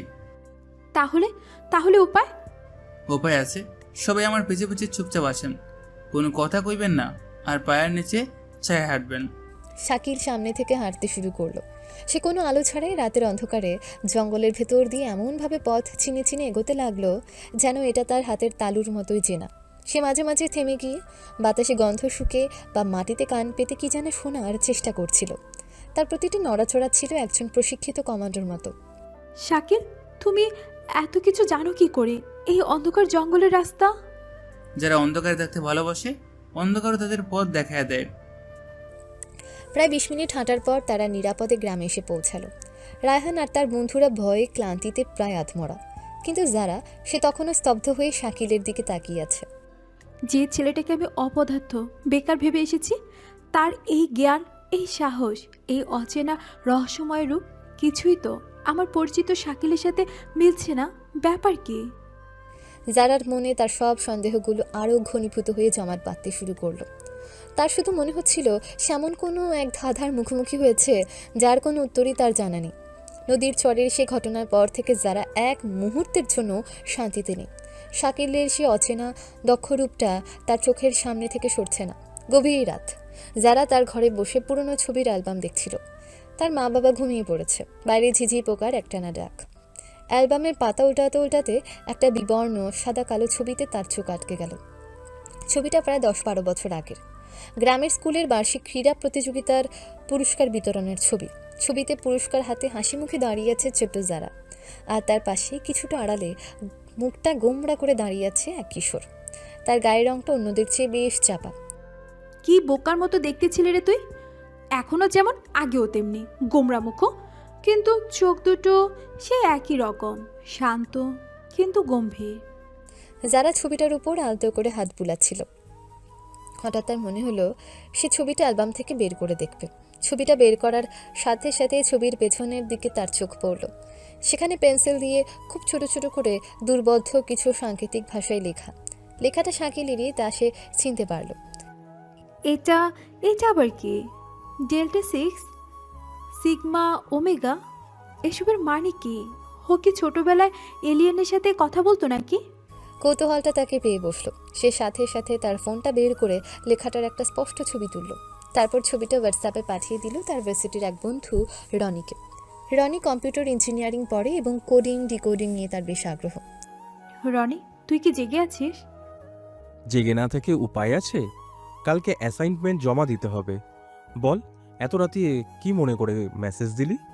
দেখ তো এই ছবিটা, এর কোনো মানে বের করতে পারবি? এটা আবার কি? গ্রিক লেটার্স, সাথে কিছু নম্বর, কোনো পুরনো সায়েন্টিফিক ফর্মুলা মনে হচ্ছে, অথবা কোনো সিক্রেট কোড। সিক্রেট কোড হতেও পারে। তুই এটা কোথায় পেলি? আমার এক পুরনো ছবির পিছনে লেখা ছিল। দেখ না, যদি কিছু বের করতে পারিস খুব জরুরি। আচ্ছা দেখছি, তবে সময় লাগবে, আমার এখন অ্যাসাইনমেন্টের চাপ, কাল সকালে জানাবো। ওকে, থ্যাঙ্কস। ফোনটা রেখে যারা আবার ছবিটার দিকে তাকালো। তার বুকের ভেতরটা ধুকভুক করছে। ঠিক তখনই জানলার বাইরে উঠানের কোণার দিকে একটা মোবাইলের আবছা আলো তার চোখে পড়ল। সে অবাক হয়ে গেল, এত রাতে বাইরে কে? সে খুব সাবধানে নিঃশব্দে জানলার পর্দাটা একটু সরালো, আর যা দেখলো তাতে তার রক্ত জমে বরফ হয়ে গেল। উঠানের সবচেয়ে অন্ধকার কোণায় বড় আম গাছটার নিচে পায়চারি করতে করতে কথা বলছে শাকিল। তার হাতে সেই পুরনো বাটন ফোন। তার কথা বলার ভঙ্গি, তার কণ্ঠস্বর, কোনোটাই আর সে গ্রামের সহজ সরল শাকিলের মতো নয়। তার কণ্ঠে এখন ফুটে উঠেছে এক শীতল পেশাদারিত্ব আর কৌতৃত্ব। ক্যাপ্টেন ইমতিয়াজ, আপডেট দাও। তার মানে তার শেডও বুঝতে পেরেছে আমি এখানেই কোথাও আছি। ফ্যাক্টরির উপর নজরদারি বাড়িয়ে দিয়েছে। ওকে, আলফা 6 ইউনিটকে স্ট্যান্ড বাই থাকতে বলো। আমি চাই ফ্যাক্টরির প্রতিটি এন্ট্রি এক্সিট পয়েন্টের স্যাটেলাইট ফিড 24 ঘন্টা আমার ট্যাবলেটে লাইভ থাকবে। না, এখনই কোনো মুভমেন্ট নয়। তার শেডও খুব দ্রুত। ও হয়তো আমাদের জন্যই ফাঁদ পেতে রেখেছে। আমরা অপেক্ষা করব ওর পরবর্তী চালের জন্য। যারা স্তব্ধ হয়ে শুনছিল। Captain, alpha 6 unit, satellite feed, এই শব্দগুলো তার মাথায় যেন হাতুড়ির মতো আঘাত করছে। আর প্যাকেজের কী খবর? ওটা কি সেফ লোকেশনে পৌঁছেছে? গুড, নিশ্চিত করবে প্যাকেজের সিকিউরিটি যেন এক মুহূর্তের জন্য দুর্বল না হয়। ওটার ওপর আমাদের পুরো মিশনের সাফল্য নির্ভর করছে। হ্যাঁ, আমি জানি আমার হাতে সময় কম, 0 আওয়ার গড়িয়ে আসছে, কিন্তু আমি কোনো ভুল করতে চাই না। আমার একটা ভুলের জন্য থাক ওসব কথা। তুমি শুধু তোমার কাজটা ঠিকমতো করো। আর হ্যাঁ, আমার ফ্যামিলি আর যারার ওপর নজর রাখছে তো। ওকে, ওভার অ্যান্ড আউট। ফোনটা কেটে গেল। শাকিল আরও কিছুক্ষণ সেখানে দাঁড়িয়ে রইল, রাতের অন্ধকারের দিকে শূন্য দৃষ্টিতে তাকিয়ে। তারপর একটা দীর্ঘশ্বাস ফেলে নিঃশব্দে তার ঘরের দিকে চলে গেল। যারা জানলার পর্দাটা ছেড়ে দিল। তার পুরো শরীর কাঁপছে। সে ধপ করে তার বিছানায় বসে পড়ল। সে কে? শাকিল আসলে কে? সে কি কোনো পুলিশ, আর্মি, নাকি কোনো সন্ত্রাসী? দ্য শ্যাডো কে? প্যাকেজই বাকি? আর ও নিজের পরিবারের উপর নজরই রাখতে বলেছে কেন, সাথে আমার উপরও? হঠাৎ করে তার ফোনে একটা মেসেজ এলো রনির। যারা, তুই কোথায় পেয়েছিস এই কোড? এটা কোনো সাধারণ কোড নয়, এটা এটা এটা মিলিটারির গ্রেড ক্রিপ্টোগ্রাফি। আমি এর বেশি কিছু বের করতে পারিনি, কিন্তু ত্রিভুজ 6 এই সংকেতটা সাধারণ স্পেশাল ফোর্সের কোনো গোপন ইউনিটের কোড। নেম হিসেবে ব্যবহার করা যায়। যারা, তুই কার ছবির পেছনে এটা পেয়েছিস? লোকটা কে?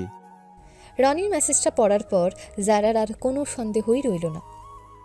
যে ছেলেটাকে আমি সারা জীবন ধরে কালো অযোগ্য বলে অপমান করে এসেছি, যার পরিচয় নিয়ে আমি এতদিন ধরে শুধু মজাই করেছি, সেই ছেলেটাই হয়তো এমন কোনো ভয়ঙ্কর অন্ধকার জগতের বাসিন্দা যে আমার কল্পনারও অনেক অনেক ঊর্ধ্বে। সে রাতের পর থেকে জারার পৃথিবীটা ওলটপালট হয়ে গেছে। সে এখন আর শাকিলকে ভয় পায় না, পায় না কোনো কৌতূহল। তার মনে এখন শুধু একটাই অনুভূতি, তীব্র উদ্বেগ। সে জানে না শাকিল কে, কিন্তু সে অনুভব করতে পারে শাকিল কোনো ভয়ঙ্কর বিপদের মধ্যে আছে। অন্যদিকে রায়হান তখন ঈর্ষার আগুনে জ্বলছে। নদীর চরের সেই ঘটনার পর থেকেই সে লক্ষ্য করেছে যারা তার কাছ থেকে দূরে সরে যাচ্ছে এবং শাকিলের প্রতি আরও বেশি আগ্রহী হয়ে উঠেছে। একদিন সকালে রায়হান তার দুই বন্ধুকে নিয়ে গ্রামের চায়ের দোকানে বসে আছে। কিরে দোস্ত, মুখটা এমন গোমরা করে রাখছস কেন? যারা ভাবির লাগে আবার ঝগড়া হয়েছে নাকি? আরে ঝগড়া হইলে তো বুঝতাম। মেয়েটা তো আমার সাথে আজকাল কথাই বলতে চায় না। ওর মাথায় এখন খালি ওই কালা ভূতটা শাকিল, ওইটাই ঘুরে বেড়ায়। হ দোস্ত, আমিও দেখছি। যারা ভাবি তো আজকাল শাকিলরে ছাড়া আর কিছুই বোঝে না। ওলাটা কি জাদু করলো কে জানে। জাদু না কোচো, ওই ইচ্ছা কইরা যারার সামনে হিরো সাজার নাটক করতেছে, আর যারা ওই বোকা মেয়েটা সে নাটক দেখা গলতাছে না। এটারে আর বাড়তে দেওয়া যায় না। আজকাই এই শাকিলের খেলা আমি শেষ করবো। কি করবি? এমন কিছু করবো যাতে সাপও মরে আবার লাঠিও না ভাঙে। আমি ওরে এমন ফাঁদে ফালামু যাতে ওই গ্রাম ছেড়া যাইতে বাধ্য হয়, আর যারাও যেন ওর মুখ আর কোনোদিনও দেখতে না চায়। সেদিন ছিল শুক্রবার। জুমার নামাজের পর গ্রামের মসজিদের ইমাম সাহেব একটা ঘোষণা দিলেন। সবাই একটু শুনেন, আমাগো মসজিদের উন্নয়নের লাগা যে অনুদানের বাক্সটা রাখা ছিল, এই বাক্সটা চুরি হয়ে গেছে। এ খবরে মসজিদ উপস্থিত সবার মধ্যে একটা হইচই পড়ে গেল। কি কোন হুজুর, মসজিদের টাকা চুরি? এই কাম কোন আরামি করছে? আমি জানি না, তয় ফজরের নামাজের পরেও আমি বাক্সটা ভরা দেখছিলাম। ঠিক তখনই ভিড়ের মধ্য থেকে রায়হান আর তার দুই বন্ধু এগিয়ে এলো। হুজুর, আমি হয়তো জানি এই কাজটা কে করতে পারে। তুমি জানো কে?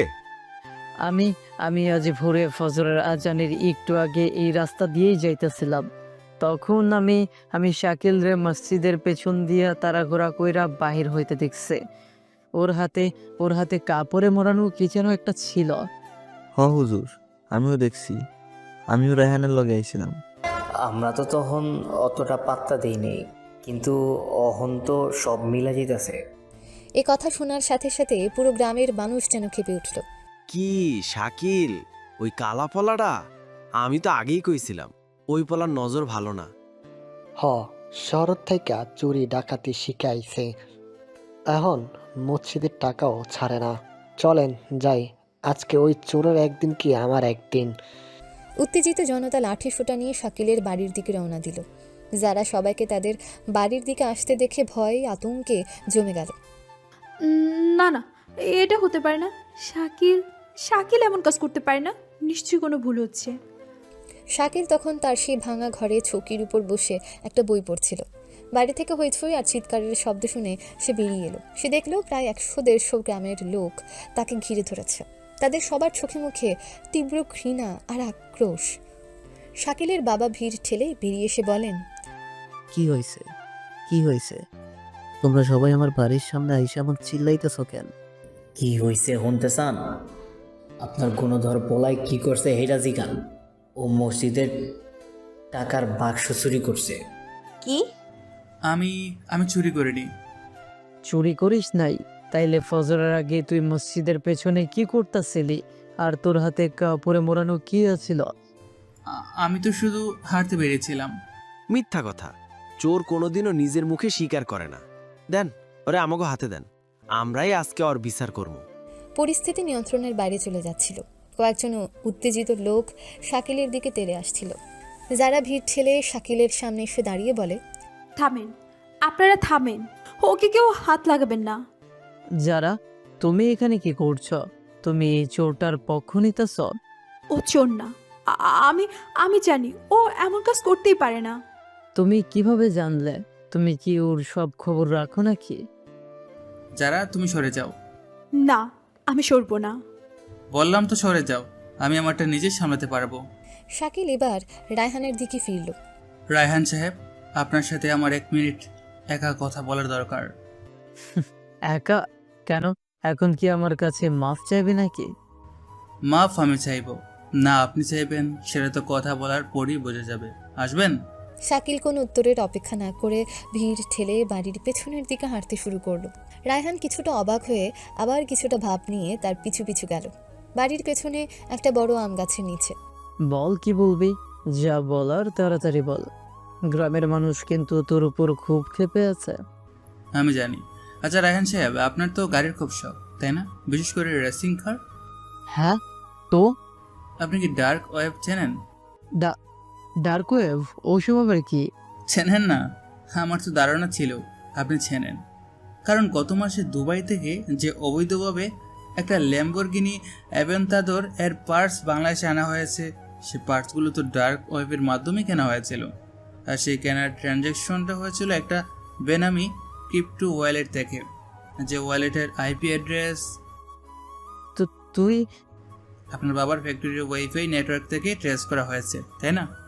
তুই তুই এসব কিভাবে জানলে? আমি অনেক কিছু জানি রায়হান সাহেব। আমি এটাও জানি এই গাড়িটা আনার জন্য আপনি সরকারকে প্রায় 2 কোটি টাকার ট্যাক্স ফাঁকে দিয়েছেন। আচ্ছা বলুন তো, এই খবর যদি এখন কাস্টম, ইন্টেলিজেন্স বা দুদকের কাছে পৌঁছায়, তাহলে আপনার আর আপনার বাবার কি হবে? না না, প্লিজ, তুমি এমনটা করতে পারো না। পারি, খুব ভালোভাবে পারি। আমার শুধু একটা ফোন কল লাগবে। এখন সিদ্ধান্ত আপনার। আপনি কি এখন সবার সামনে গিয়ে সত্যিটা বলবেন এবং মসজিদে টাকা ফেরত দিবেন, নাকি আপনি আপনার বাবার সাথে বাকি জীবন জেলের ভিতরে কাটাতে চান? টাকা তো আমি নিয়ে নাই। টাকাটা আপনি নিয়েছেন এবং সেই টাকাটা এখন আপনারই পকেটে আছে, কারণ আপনি ভেবেছিলেন এই চুরির দায়টা আমার উপর চাপিয়ে আপনি এক দিলে 2 পাখি মারবেন, তাই না? শাকিলের তীক্ষ্ণ দৃষ্টির সামনে রায়হান আর মিথ্যে বলার সাহস পেল না। সে ভয়ে, অপমানে আর আতঙ্কে ভেঙে পড়ল। কয়েক মিনিট পর শাকিল আর রায়হান যখন ভিড়ের সামনে ফিরে এলো, তখন রায়হানের মুখটা ভয়ে সাদা। সবাই আমারে মাফ করে দেন। আমি ভুল দেখছিলাম। শাকিল মসজিদের পেছনে ছিল না। আমি হয়তো অন্য কাউরে দেখছি। আমার ভুল হইয়া গেছে।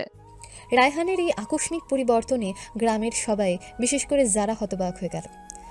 কি কম ইয়ার, একটু আগে না তুমি কইলা? না না, আমি ভুল কইছি। আর মসজিদের টাকা ওই ঝোপের মধ্যে পইরা আছে। আমি হয়তো ফালা রাখছিলাম। রায়হান কোনো মতে একটা মিথ্যে বলে ভিড়ের মধ্য থেকে প্রায় দৌড়ে পালিয়ে গেল। সবাই যখন ছোপের দিকে ছুটল, তখন যারা স্তব্ধ হয়ে শুধু শাকিলের দিকে তাকিয়ে রইল। সে বুঝতে পারছিল না এই কয়েক মিনিটে ওই আম গাছের নিচে এমন কি হলো যে বাঘের মতো গর্জন করা রায়হান একটা ভেজা বিড়ালের মতো পালিয়ে গেল।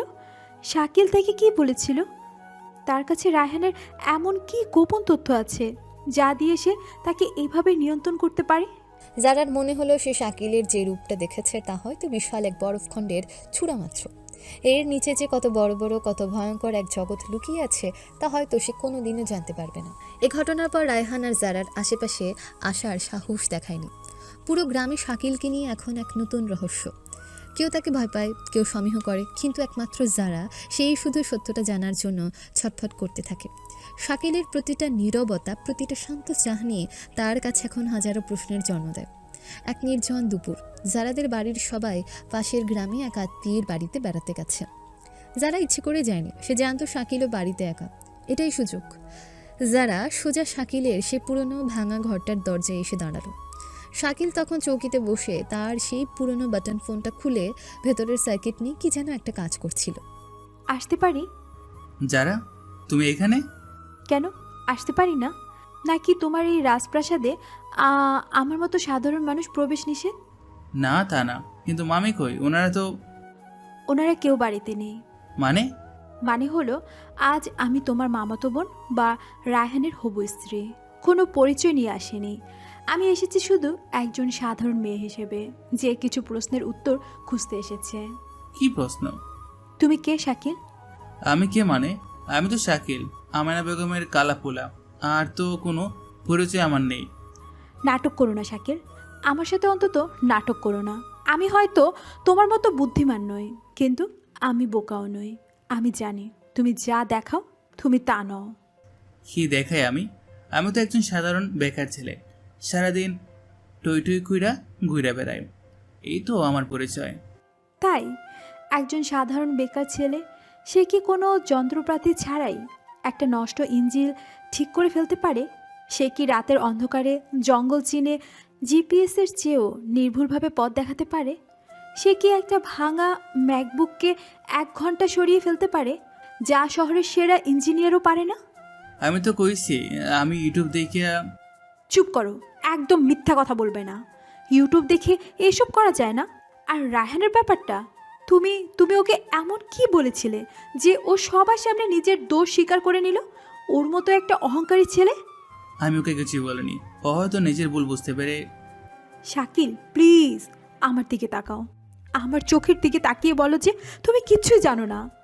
শাকিল চুপ করে রইল। সে জারার চোখের দিকে তাকাতে পারছিল না।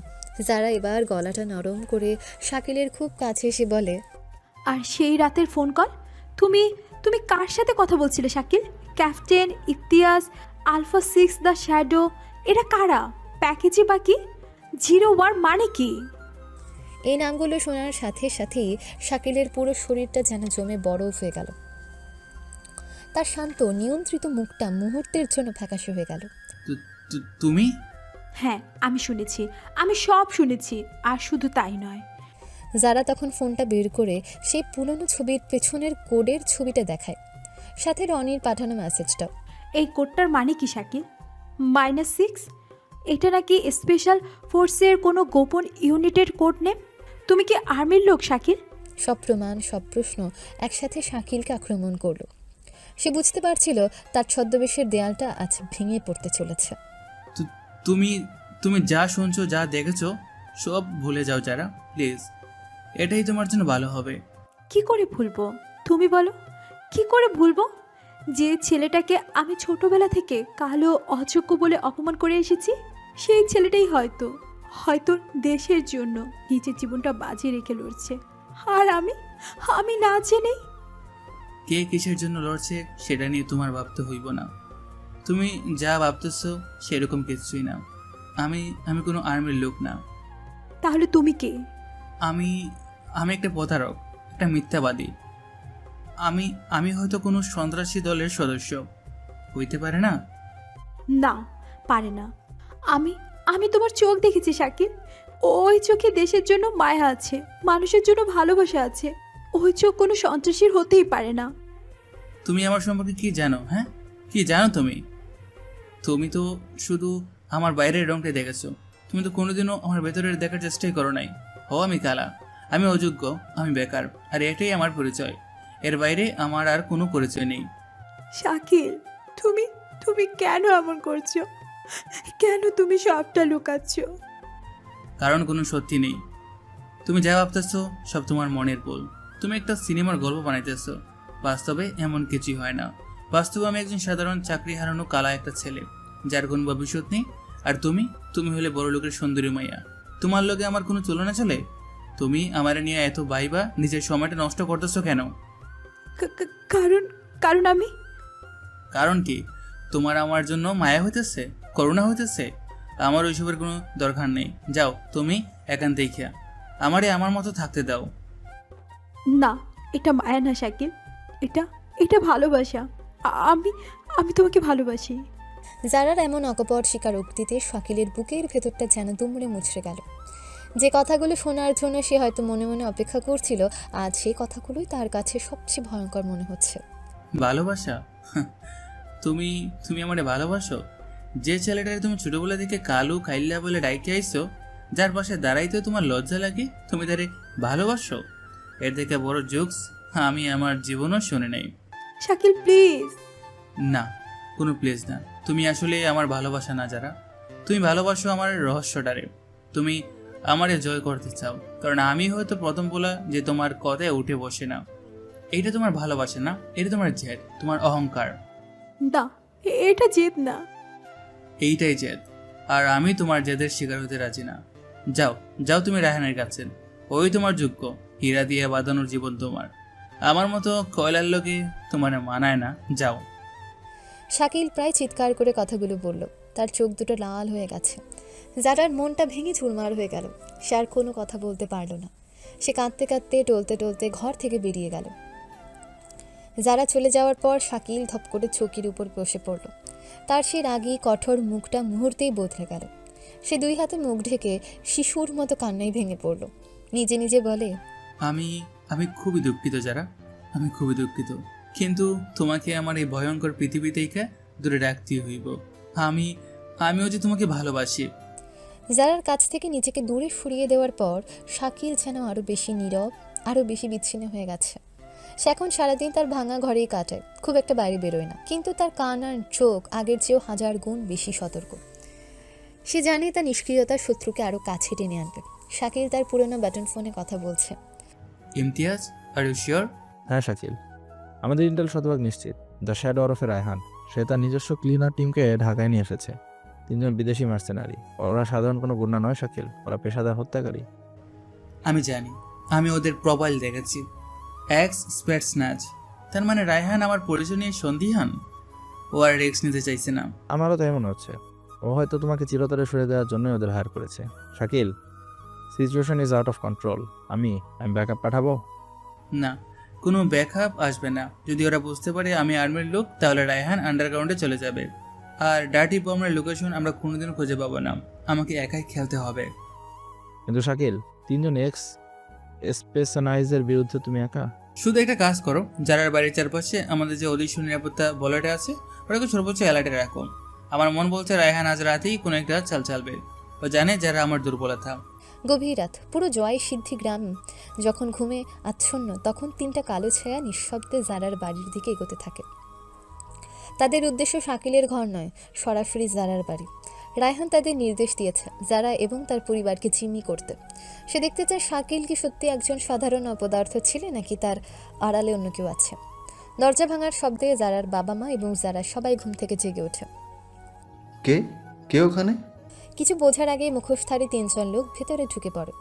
তাদের হাতে সাইলেন্সার লাগানো পিস্তল। পাশের ঘরে শাকিল শব্দ শুনে বিছানা থেকে লাফিয়ে ওঠে। তার চোখ দুটো অন্ধকারেও হিংস্রভাবে জ্বলে ওঠে। সে জানলার ফাঁক দিয়ে যা দেখা আর দেখে নেয়। তার গোপন কমিউনিকেটরে ফিসফিস করে বলে, Imtiaz, good raid attack dear inside যারার বাড়িতে। ড্যাম ইট, রায়হান ও যারাকে টুপ হিসাবে ব্যবহার করতে চাইছে। শাকিল আর এক মুহূর্তও দেরি করে না। সে তার চোখের নিচ থেকে একটা কালো ব্যাগ বের করে। ভেতর থেকে বের করে আনে তার কমব্যাট নাইফ, একটা গ্লক 19 পিস্তল আর কয়েকটা স্মোক গ্রেনেড। জারার ঘরে তখন নারকীয় পরিস্থিতি। এক সৈন্য জারার মাথায় পিস্তল ঠেকিয়ে রুশ উচ্চারণে বলে, don't scream, just tell us where is Shakil. আমি জানি না শাকিল কোথায়। Don't lie, we know he is here, call him. হঠাৎ করে ঘরের সব আলো দপ করে নিভে গেল। পুরো বাড়িটা নিকষ কালো অন্ধকারে ডুবে গেল। শাকিল বাইরের মেইন সুইচ অফ করে দিয়েছে। সন্ত্রাসীরা কিছু বোঝার আগেই ঘরের জানলা ভেঙে 2টো স্মোক গ্রেনেড এসে পড়ল ঘরের ভেতরে। মুহূর্তের মধ্যে ঘরটা ঘন ধোঁয়ায় ভরে গেল। আর সেই ধোঁয়ার আড়াল হতেই যেন এক অদৃশ্য ছায়ার মতো ঘরের ভেতরে প্রবেশ করলো শাকিল। পরের কয়েকটা মুহূর্ত ছিল এক ভয়ঙ্কর নিঃশব্দ মৃত্যুর খেলা। যারা আর তার বাবা মা শুনতে পাচ্ছিল শুধু চাপা আর্তনাদ, ধস্তাধস্তির শব্দ আর হাড় ভাঙার আওয়াজ। তারা কিছুই দেখতে পারছিল না। 1 মিনিট পর যখন ধোঁয়াটা কিছুটা হালকা হয়ে এলো, তখন তারা দেখলো ঘরের মেঝেতে 3 জন মুখোশধারী লোক নিস্তেজ হয়ে পড়ে আছে। আর তাদের মাঝখানে বিজয়ীর মতো দাঁড়িয়ে আছে শাকিল। তার হাতে তার কমব্যাট নাইফ। তার চোখ দুটো অন্ধকারে জ্বলছে। তার সে অপদার্থ কালো রূপের কোনো চিহ্নই নেই। তার জায়গায় দাঁড়িয়ে আছে এক শীতল রক্তের ছোত্থা। তুমি কি আছো যারা? যারা কোনো উত্তর দিতে পারল না। সে ভয়ে, বিস্ময়ে আর এক অজানা আতঙ্কে তার জীবনের সবচেয়ে পরিচিত অথচ আজ সবচেয়ে অচেনা মানুষটার দিকে তাকিয়ে রইল। শাকিল দ্রুত এগিয়ে গিয়ে পড়ে থাকা একজন সন্ত্রাসীর কানের ডিভাইসটা খুলে নিল। সে জানতো পাশ থেকে রায়হান সব কিছু শুনছে। Hello Raihan, or should I say the shadow? তুই হ্যাঁ, আমি। তোর পাঠানো 3 জন ক্লিনার এখন পরিষ্কার হওয়ার জন্য অপেক্ষা করছে। তোর চালটা খুব ভালো ছিল রায়হান, কিন্তু তুই একটা ভুল করে ফেলেছিস। কি ভুল? তুই বাঘের কাছে হাত ঢুকে দিয়েছিস। তুই যারার গায়ে হাত তোলার দুঃসাহস দেখিয়েছিস। তুই আসলে কে? আমি হলাম তোর নিয়তি, তোর অন্ধকার সাম্রাজ্যের শেষ অধ্যায়। খেলাটা তো তুই শুরু করেছিস রায়হান, কিন্তু শেষটা আমিই লিখবো। খুব তাড়াতাড়ি তোর সাথে আমার দেখা হচ্ছে সামনাসামনি। শাকিল ডিভাইসটা মাটিতে ফেলে বুড় দিয়ে পিষে দিল। সে জারার দিকে ফিরল। যারা তখনও ফ্যালফ্যাল করে তার দিকে তাকিয়ে আছে। তার চোখে হাজারো প্রশ্ন। যারা আমি? তুমি তুমি কে? শাকিল কোনো উত্তর দিল না। সে শুধু তার রক্তমাখা হাতটা দিয়ে আলতো করে জারার গাল থেকে গড়িয়ে পড়া এক ফোঁটা জল মুছে দিল। কিছুক্ষণ পর জারার বাড়িতে তখন পিনপাতর নীরবতা। মেঝেতে পড়ে আছে 3 জন সন্ত্রাসী নিথর দেহ। জারার বাবা মা ভয়ে আতঙ্কে সোফায় জমে গেছেন। আর যারা সে দাঁড়িয়ে আছে ঘরের মাঝখানে, তার দৃষ্টি স্থির শাকিলের দিকে। শাকিল তার কমিউনিকেটরে কথা বলছে। Imtiaz, what's the situation? Imtiaz কমিউনিকেটরে। We are almost there Shakil, 5 minutes. তুমি ঠিক আছো তো? আমি ঠিক আছি, কিন্তু এখনকার পরিস্থিতি ক্লিনিং টিমের সাথে একটা মেডিকেল টিমও পাঠাও। আমার মামা মামি খুব shocked. Okay, don't worry. Shakil কমিউনিকেটরটা অফ করে জারার দিকে ফিরল। যারা, তুমি মামা মামিকে নিয়ে ভেতরের ঘরে যাও, এখানে থাকার দরকার নেই। ওরা ওরা কারা ছিল শাকিল? আর তুমি? এখন কোনো প্রশ্ন নয় যারা, প্লিজ যা বলছি তাই করো। না, আজ সব প্রশ্নের উত্তর না নিয়ে আমরা কোথাও যাব না। কে তুমি বাবা? তুমি কি আমাকে শাকিল? মামা আমি। শাকিল কথা শেষ করার আগেই বাইরে তীব্র গতির কয়েকটা জিপ আর মিলিটারি ট্রাক এসে থামার শব্দ হলো। মুহূর্তের মধ্যে কালো কমব্যাট ইউনিফর্মে সশস্ত্র একদল কমান্ডো পুরো বাড়িটা ঘিরে ফেলল। কমান্ডোদের নেতৃত্বে দ্রুত পায়ে ভেতরে ঢুকলেন ক্যাপ্টেন ইমতিয়াজ। শাকিলের সামনে এসে একটা কড়া স্যালুট করে বললেন, captain Shakil, sir, report. 3 hostiles neutralized, captain. Civilians are safe. The শেডোর পরিচয় confirmed, Raihan Chowdhury. Good job sir, cleaning team is on the way. এই অবিশ্বাস্য দৃশ্য দেখে জারার বাবা মা যেন তাদের চোখকে বিশ্বাস করতে পারছিলেন না। Captain Shakil sir? ইমতিয়াজের এই সম্বোধনটা তাদের কাছে, তাদের কানে যেন বজ্রপাতের মতো লাগলো। আর যারা, সে ফ্যালফ্যাল করে তাকিয়ে রইল শাকিলের দিকে। তার অপদার্থ কালো ভাইটা, সে একজন আর্মি ক্যাপ্টেন। ঠিক তখনই শাকিলের বাবা মা হইচই শুনে ভয় পেয়ে তাদের বাড়ি থেকে ছুটে গেলেন। কি হয়েছে? এত আর্মি পুলিশ কেন আমাগো বাড়িতে? যারা মা, তোরা ঠিক আছিস তো? শাকিল, ওই শাকিল, তুই কই? তারা ভেতরেই ঢুকে ঘরের ভয়ঙ্কর অবস্থা আর শাকিলকে ওই কমান্ডোদের মাঝখানে দেখে স্তব্ধ হয়ে গেলেন। এসব কি তুই করছস? তুই কি মানুষ খুন করছস? আমি তো আগেই জানতাম এই পোলা কোনো না কোনো কুকীর্তি কইরা আইছে। অহন পুলিশ থইরা লইয়া যাইব। চাচা চাচি, আপনারা শান্ত হন। আপনারা হয়তো জানেন না, কিন্তু আপনাদের এই ছেলে ও কোনো অপরাধী নয়। তাইলে এগুলো কি? আপনাদের এই ছেলে ক্যাপ্টেন শাকিল আহমেদ, বাংলাদেশ সেনাবাহিনীর স্পেশাল অ্যাক্টিভিটিস ডিভিশনের একজন সিক্রেট কমান্ড অফিসার। আরও গত 5 বছর ধরে নিজের জীবন বাজি রেখে দেশের জন্য এক ভয়ঙ্কর গোপন মিশনে কাজ করেছে। ক্যাপ্টেন শাকিল আহমেদ, এই পরিচয়টা যেন একটা পারমাণবিক বোমার মতো ফাঁটল। শাকিলের বাবা মা, মামা মামি সবাই বাকরুদ্ধ, হতভম্ব। কি কইলেন? আমার পোলা আর্মি অফিসার? না, এটা হতেই পারে না। আমার কালা পোলা, ও তো মা, আমি তোমার সেই কালা অপয়া পোলা, যে পোলার চেহারা দেখে তুমি কোনোদিনও আদর করো নাই, যে পোলারে তুমি অলক্ষণে বইলা সবসময় দূর কইরা সরায় রাখছো। বাবা, আমি তোমার সেই অপদার্থ ছেলে, যার কোনো ভবিষ্যৎ নেই বইলে তুমি আমার পড়ালেখার খরচটাও দিতে চাও নাই। শাকিল বাবা, আমার মনে আছে বাবা, সব মনে আছে। যেদিন আমি আর্মির ফাইনাল সিলেকশনে চান্স পাইলাম, সেদিন আমি তোমারে ফোন করেছিলাম। আমি কইছিলাম বাবা, আমি অফিসার হয়ে গেছি। আর তুমি উত্তরে কি কইছিলা মনে আছে? তুমি কইছিলা তোর মতো কালা পোলারে আর্মিতে কে নেবে? তুই নিশ্চয়ই কোনো পিয়নের চাকরি পাইছস। আমার মান সম্মান ডুবাইস না। শাকিলের কথাগুলো শুনে তার বাবা মা মুখটা লজ্জায়, অপমানে আর তীব্র এক অনুশোচনায় কালো হয়ে গেল। বাবা, আমার মানিক, আমি তো। থাক মা, আর কিছু কইতে হইব না। তোমরা আমারে যা দিচ্ছ হয়তো এটা আমার প্রাপ্য আছিল। ওই অপমান, ওই অবহেলা, ওইগুলাই আমারে আজকের এই ক্যাপ্টেন শাকিল বানাইছে। ওইগুলোই আমারে শিখাইছে মানুষের পরিচয় তার চামড়ার রঙে না, তার কর্মে। শাকিল এবার জারার দিকে ফিরল। জারা তখনও দেয়ালের সাথে হেলান দিয়ে কান্নায় ভেজা চোখে তার দিকে তাকিয়ে আছে। আর তুমি যারা, তুমিও তো কোনোদিন ভুল ছিলে না। তুমি ঠিকই কইছিলা, আমার মতো ছেলেদের জন্য ভালো কিছু করা খুবই কঠিন, আসলে খুব কঠিন। নিজের পরিবার, নিজের ভালোবাসা সব কিছু থেকে দূরে থেকে একটা মিথ্যা পরিচয় নিয়ে বাইসে থাকা আসলে খুব কঠিন। শাকিল, আমি আমি আমার উপর রাগ কইরো না প্লিজ। আমি আমি তোমার ইচ্ছা করে কষ্ট দিয়েছি, তোমারে আমার কাছ থেকে দূরে সরাই দেওয়ার লাইগা আমি বাধ্য আছিলাম, কারণ আমি জানতাম দ্য শেডুর নজর তোমার উপর পড়ব। আমি আমি শুধু তোমার নিরাপদ রাখতে চাইছিলাম। The shadow, Raihan? রায়হানি দ্য শেডু। ওর বাবার ব্যবসার আড়ালে এক বিশাল সন্ত্রাসী নেটওয়ার্ক চালায়। আর গ্রামের পাশের ওই পরিত্যক্ত ফ্যাক্টরি, ওটা কোনো সাধারণ ফ্যাক্টরি না, ওখানে ও একটা ডার্টি বম বানানোর চেষ্টা করতেছিল, যা দিয়ে ও পুরো এলাকাটাকে। কি? আমার মিশন ছিল ওকে হাতে নাতে ধরা, ওর পুরো নেটওয়ার্কটাকে ধ্বংস করা। আর সেই জন্যই আমাকে এই অপদার্থ বেকার শাকিল হইয়াই ওর চোখের সামনে থাকতে হয়েছিল, ওর প্রতিটা পদক্ষেপের উপর নজর রাখতে হয়েছিল। সবাই স্তব্ধ হয়ে শাকিলের কথা শুনছিল। যে ছেলেটাকে তারা এতদিন ধরে বোঝা মনে করে এসেছে, সেই ছেলে কিনা তাদের সবাইকে, পুরো গ্রামকে এক ভয়ঙ্কর বিপদের হাত থেকে বাঁচানোর জন্য নিজের জীবনটা বাজিতে রেখেছিল। আমেনা বেগম ছুটে এসে শাকিলকে জড়িয়ে ধরে। আমার বাবা, আমার সোনা, আমারে আমারে তুই মাফ কইরা দে বাবা। আমি আমি তোরে চিনতে পারি নাই। আমি খুব খুব অন্যায় করছি তোর উপর। আমি তোর বাপ হওয়ানোর যোগ্য না শাকিল। আমারে তুই। শাকিল কিছু না বলে চুপ রইল। সে রাতের পর শাকিলের পৃথিবীটা বদলে গেছে, কিন্তু তার মিশন তখনও শেষ হয়নি। তার পরিবার তাকে ফিরে পেয়েছে, কিন্তু তাদের চোখে এখনও ভয় আর বিস্ময়।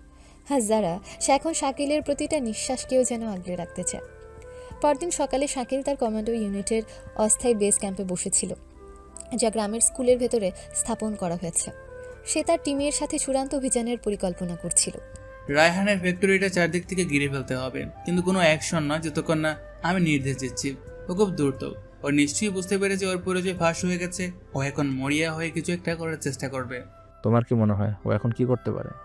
ওর হাতে দুটো অপশন, এক পালানোর চেষ্টা করা, দুই ডার্টি বমটা বিস্ফোরণ ঘটানো।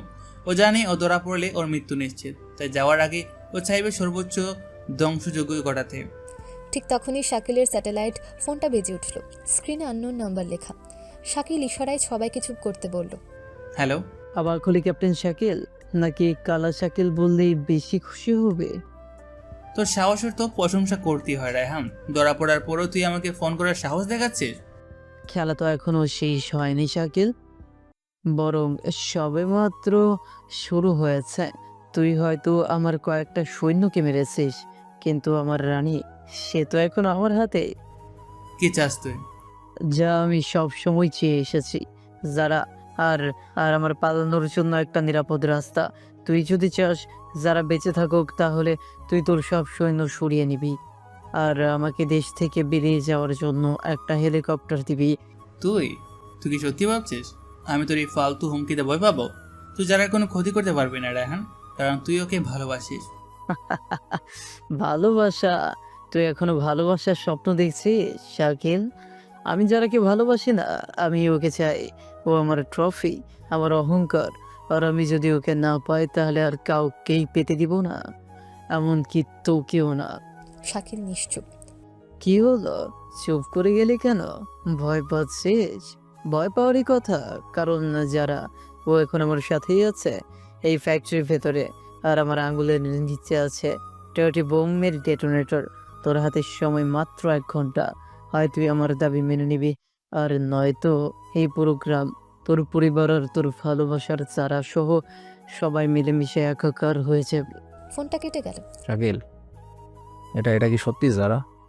ড্যাম ইট, আমি এত বড় ভুলটা করলাম কি করে? আমি তো ওর বাড়ির চারপাশে নিরাপত্তা দিয়েছিলাম, ও ফ্যাক্টরিতে গেল কি করে? শাকিল দ্রুত তার ট্যাবলেটে সিসিটিভি ফুটেজ চেক করতে লাগলো। সে দেখলো যারা কাউকে কিছু না বলে একাই বাড়ি থেকে বেরিয়ে রায়হানের ফ্যাক্টরির দিকে গেছে। পাগল মেয়েটা, ও নিশ্চয়ই আমার সাথে কথা বলার জন্য ওখানে গেছে। যারার বোকামি আর নিজের অসতর্কতার যন্ত্রণায় শাকিলের ভেতরটা দুমড়ে মুচড়ে যাচ্ছিল। শাকিল এখন কি করবে? আমাদের হাতে মাত্র 1 ঘন্টা, আর ওর হাতে চারা। সময় 1 ঘন্টা নয় ইমতিয়াজ, সময় মাত্র 10 মিনিট। প্ল্যান বি অ্যাক্টিভেট করো। Plan B? কিন্তু শাকিল ওটা তো। আমি যা বলছি তাই করো। I will go in alone. তুমি একা যাবে? পাগল হয়ে গেছো? এটা আমার লড়াই ইমতিয়াজ, আমি শুরু করেছিলাম, আমি শেষ করব। তুমি শুধু আমার সিগন্যালের জন্য অপেক্ষা করবে। রাসায়নিক কারখানা, একটা বিশাল অন্ধকার ঘরের মাঝখানে জারাকে একটা পিলারের সাথে বেঁধে রাখা হয়েছে। তার সামনে একটা চেয়ারে বসে আছে রায়হান, তার হাতে একটা ছোট রিমোট কন্ট্রোল। তুই তুই তুই একটা জানোয়ার রায়হান, তুই দেশের সাথে বিশ্বাসঘাতকতা করছিস। দেশ কে দিয়েছে আমাকে এই দেশ? আমি আমার যোগ্যতা দিয়ে, আমার বুদ্ধি দিয়ে নিজের সাম্রাজ্য করেছি। আর তোর ওই কালা প্রেমিক, ও কি করেছে? ও শুধু আমার সব কিছু কেড়ে নিতে এসেছে, কিন্তু আমি ওকে জিততে দিব না। ও তোর মতো শয়তান নয়, ও একজন হিরো। হিরো? দেখা যাবে তোর হিরো তোকে বাঁচাতে আসে নাকি নিজের জীবনটা বাঁচায়।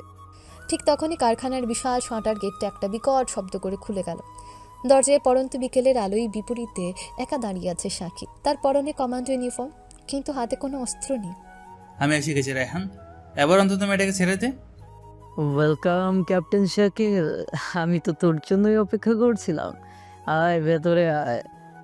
শাকিল, না, তুমি তুমি এখানে কেন এসেছো? চলে যাও। তোমাকে একা ফেলে চলে যাওয়ার জন্য তো ভালোবাসিনি যারা। আহা কি প্রেম! যাই হোক, আমার হেলিকপ্টার কই? আসছে, কিন্তু তার আগে তোকে এই বোমাটা নিষ্ক্রিয় করতে হবে। আমি কি বোকা? আগে আমি নিরাপদে এখান থেকে বের হব, তারপর বোমা। আর যারা, ও আমার সাথেই যাবে, আমার ইন্স্যুরেন্স হিসেবে। না, যারা এখানেই থাকবে। তাহলে তোকে ওইখানেই মরতে হবে।